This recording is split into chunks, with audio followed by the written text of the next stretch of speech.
Olá! Hoje nós vamos falar sobre a obra Ijuca Pirama e o nosso grupo é formado por Agnes, Amanda, Júlia, Kaila, Lavínia, Maria Fernanda e Maria Luísa. Ijuca Pirama foi uma obra criada por Gonçalves Dias e fez parte da primeira fase do romantismo, que corresponde à fase indianista. No Brasil, o movimento romântico ele vai surgir em meados do século XIX e vai se dividir em 3 fases: o indianismo, o ultrarromantismo e a geração social. Gonçalves Dias, como disse anteriormente, ele pertence à primeira fase do romantismo, que corresponde à nacionalidade e valorização do índio, fazendo com que ele fosse considerado o herói do movimento.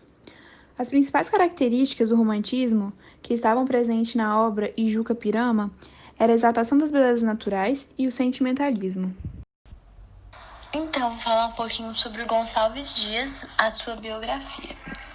Antônio Gonçalves Dias, poeta, professor, advogado, jornalista, crítico de história e etnólogo. Ele cursou direito em Coimbra, onde também ligou-se ao grupo dos poetas que Fidelino de Figueiredo chamou de medievalistas. Ele faleceu em 3 de novembro de 1864, com 41 anos. E foi onde ele tinha nascido, em Guimarães, no Maranhão. Em 1843, surge a Canção do Exílio, poesia romântica e uma das mais conhecidas da língua portuguesa. Ele ficou muito famoso por ter escrito esse poema e também muitos outros nacionalistas e patrióticos. Esse Canção do Exílio foi o segundo mais conhecido poema dele, que também vieram a dar-lhe o título do poeta nacional do Brasil. Esta obra foi lançada justamente em um período muito conturbado da história brasileira, o que é bem evidente em toda a sua trama. A chegada da família real portuguesa foi um grande marco para o início da era romântica indianista, que aconteceu em 1808, promovendo em terras tupiniquins uma série de reformas, como a reclassificação do Brasil, que deixou de ser uma colônia de exploração e passou a ser um reino unido a Portugal, a criação da imprensa nacional, que antes era proibida, a consolidação do Rio de Janeiro, que se tornou sede administrativa, e a fundação do Banco do Brasil. Com tais mudanças da estrutura social, política e administrativa do país, o Brasil passa a ser encarado como, de fato, uma nação. Na linha dessas modernizações do Estado brasileiro, a primeira geração romântica surgiu como uma resposta poética a questões identitárias que passaram a surgir. O canto 1 se inicia descrevendo a tribo dos Chimbiras, dizendo que são rudos, severos, sedentos por glória e que são guerreiros valentes. Na estrofe, diz assim: no centro da taba se estende um terreiro, onde ora se aduna o concílio guerreiro, da tribo senhora, das tribos servis. Os velhos sentados praticam de outrora, e os moços inquietos que a fé se namora, derramam-se em torno de um índio infeliz. Mostra que os chimbiras estão se preparando para realizar um festim, onde ocorre ritual em que eles comem a carne de um índio guerreiro, achando que vão absorver a força desse índio. Isso é chamado de antropofagia. Mostra também que eles já capturaram esse índio e que eles ainda não sabem quem é, mas ele é Juca Pirama. Canto 2 é onde se inicia o festim e é onde o ritual vai acontecer. Na estrofe, mas o martírio que encobrir não pode, em rugas faz a mentirosa placidez do rosto, na fronte audaz. Mostra que o índio capturado tem alguma preocupação em morrer e que ele não consegue esconder isso e que os chimbiras percebem e pedem para que ele honre a sua tribo de onde ele veio, que ele seja um guerreiro e que ele esteja pronto para morrer. O canto 3 começa descrevendo os adornos que estão sendo usados pela pessoa a quem cabe a honra do sacrifício. Fala sobre o canitar e o endoape, geralmente usados em ritos e comemorações, e sobre a arma cerimonial que ele está segurando, que recebe o nome de verapeme. O canitar é um adorno de penas usado na cabeça e o endoape uma tanga. Depois, no final desse canto, temos a seguinte estrofe. Venha terreiro mísero contrário. Do colo à cinta a moçorana desce. Dize-nos quem és, teus feitos canta. Ou se marcha apraz, defende-te. Começa o índio, que ao redor derrama os olhos, com triste voz que os ânimos comove. Analisando essa estrofe, concluímos que o índio que fará o sacrifício se dirige ao prisioneiro e diz a ele para cantar teus feitos ou se defender. Ou seja, pediu a ele que se apresentasse e contasse um pouco da sua história de vida. O canto 4 é onde o prisioneiro declama seu canto de morte. Ele começa falando sobre a sua tribo, as guerras que já presenciou, como é um índio forte e os lugares por onde já passou. Em certo ponto, ele diz como foi capturado e conta que estava buscando comida para o seu pai, que já é um índio cego e fraco. Ele também diz que era o seu guia e que tinha que cuidar dele, então pede para ser deixado vivo. Nós podemos ver isso na seguinte estrofe. Ao velho coitado, de pena salado, já cego e quebrado, que resta morrer? Enquanto descreve o giro tão breve da vida que teve, deixai-me viver. E na última estrofe nós temos o seguinte. Não vil, não ignavo, mais forte, mais bravo, serei vosso escravo, aqui virei ter. Guerreiros, não coro, do pranto que choro, se a vida deploro, também sem morrer. Ou seja, no final ele acaba chorando por afeto ao pai, mas diz que não quer ser visto como fraco e covarde, mas sim como forte e bravo, e que se tiver que morrer, para ele está tudo bem. Ao escutarem o canto de morte do guerreiro tupi, os timbiras entenderam ser aquilo um ato de covardia, e dessa forma o desqualifica para tão nobre morte. És livre, parte. Os timbiras o libertam e imediatamente o guerreiro tupi corre para o seio de seu pai. Então, esse canto número 5 está representando o momento em que o guerreiro tupi pede e implora para não ser morto, dando desculpa que ele teria que cuidar de seu pai por ele ser cego e que ele dava todo o apoio para ele. Então, os timbiras o liberaram porque o ritual de sacrifício seria para comer a carne, e eles não comeriam carne de alguém taxado como covarde. Só que o guerreiro tupi foi taxado como covarde, então eles o liberaram. Então ele saiu correndo logo para encontrar o seu pai.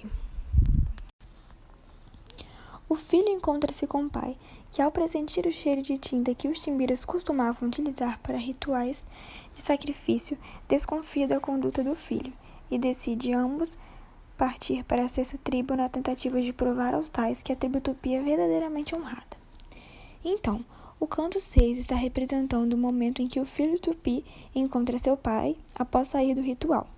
Porém, como seu pai é cego, ele possui um olfato mais apurado, conseguindo sentir o cheiro da tinta utilizada em rituais de sacrifício dos timbiras. E isso deixou ele muito bravo, pois seu filho havia saído como covarde, desonrando a tribo tupi. Então, ele fez com que ambos voltassem lá para terminar o ritual e mostrar como a tribo tupi é verdadeiramente valente e honrada. Por amor de um triste velho que ao termo fatal já chega, vós guerreiros concedestes a vida a um prisioneiro.